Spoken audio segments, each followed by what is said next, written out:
Hello, hello, hello. Welcome back to Exotic Wine Travel. I am your host, Matthew Horkey. We are on our last day, probably one of my favorite villages, areas, whatever, that I've stayed in.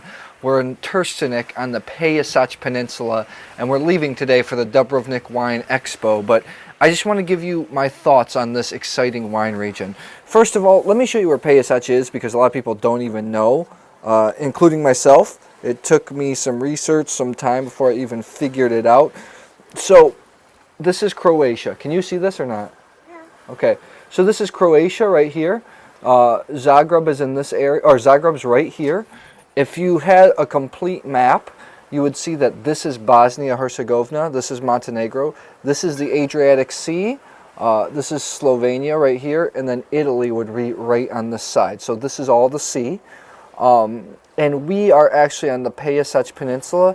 There's Dubrovnik right above. It's this peninsula that juts out of the water right there. That's where we spent the last 4 or 5 days. This beautiful little fishing village turned tourist hamlet. There's only about 80 people that actually live here.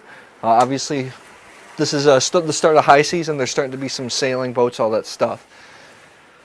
As Shireen gets a little bit of a pan, beautiful place. Awesome, awesome place.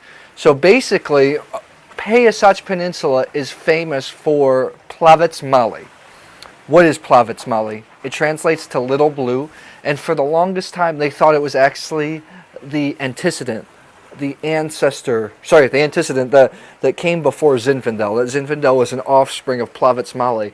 But because of the help of Grgić winery, Mike Grgić is a famous winemaker in the USA, and he actually has a winery right over there. If you look over there, you can see the orange roof. It's going to be a little dot right there.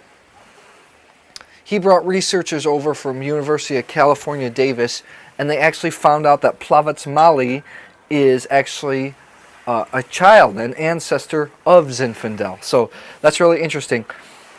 I've never been on a place where they concentrate solely on one grape, where you have such a dramatic difference in style, in philosophy, in taste, in quality of the wine. Am I missing anything else there, Shireen? Now, Peljesac is really unique because we're on this peninsula, we're right on the sea. The mountains on the island, they go up to I think the highest point on the island is 917 meters. So we're talking really high, and the peninsula is only a couple kilometers wide. So we're talking about basically this big mountain spike in the middle of the Adriatic. As you can see, there's going to be tons of sun. We're in a Mediterranean climate. The sun bounces off the Adriatic, bounces onto the vines. They get tons of sun. They're high alcohol, big wines. So it's real interesting. We have everything on the gamut here. These are some of the wines we're taking back to the States. We have everything from an old guard, an old cooperative from Yugoslavian times. A co-op is where it was a big community winery where everyone sends their grape to. This is the Donja Banda Plavac from 2013. This is just a basic Plavac, just Plavac Mali. Very nice, very simple, very easy to drink. Everything from that to a guy that makes very, very, very, very traditional wines.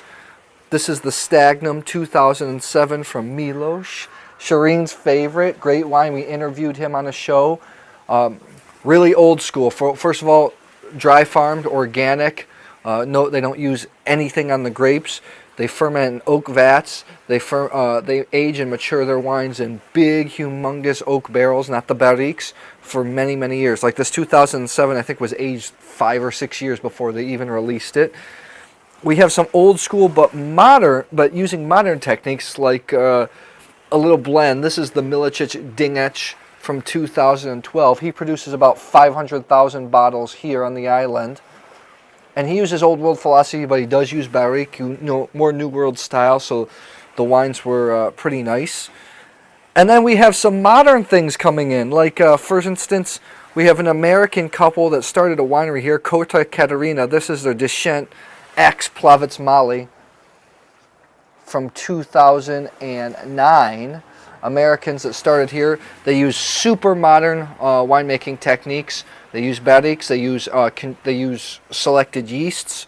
Everything's very controlled. You have Grgić here, which I talked about earlier.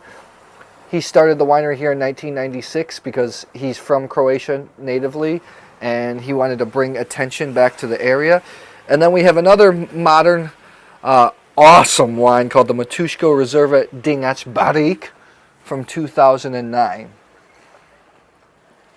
This is amongst one of our favorite wines. So why all the fuss? Why the difference? It's just so odd for an area that just is focused on one grape. The styles just vary completely differently. Plavac Mali can be really wild.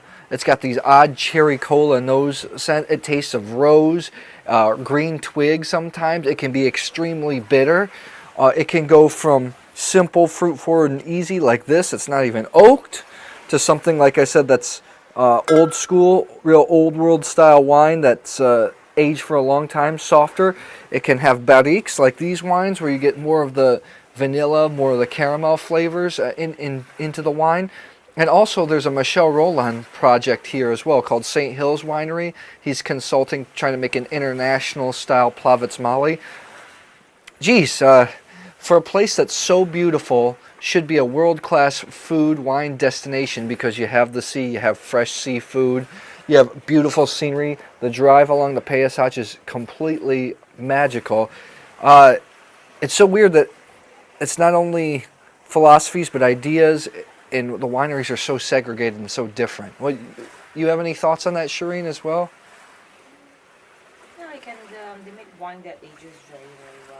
Yeah. Especially for the Dingač. And when they put in a little bit of effort, it really rivaled with some of the top wines of the world. Yeah, I agree 100%. Plavac can be bitter and sometimes not very nice, pleasant to drink, and wild and pretty gross, actually. And it can range from wines like Stagnum. Actually, all these wines are very good, but two of my favorites here are probably the Milos and the Matusko Reserva. The Grgić is also nice. Wines that rival the finest wines in the world. Most importantly, the nicer Plavac, they really produce a balance between savory and sweet. Yeah, if you didn't hear that, Shireen's agreed that Plavac Mali can balance some savory characteristics, some herbs, not even pepper, like savory herbs, sage, green twig into fruit. And that's very unique. It's hard to do. There can be complexities. I've heard some Croatian winemakers say, I'm not so convinced on Plavac Mali because there are some very bad examples. So this is one of the most perplexing wine regions I've ever been to. I'm looking forward to coming back in the next few years and seeing how everything changes and evolves. But from there on, that's what you have it. If you're here in the Croatian area, come down to the south, check out Peljesac. The wineries all have open doors. You can taste some really good wines. You can taste some average wines. You can taste some pretty bad wines. It's just a very interesting place to go, especially if you're into tourism, wine tourism, and especially if you want to taste something that's very unique. I don't think I've ever tasted anything like Plavac Mali ever. Shireen?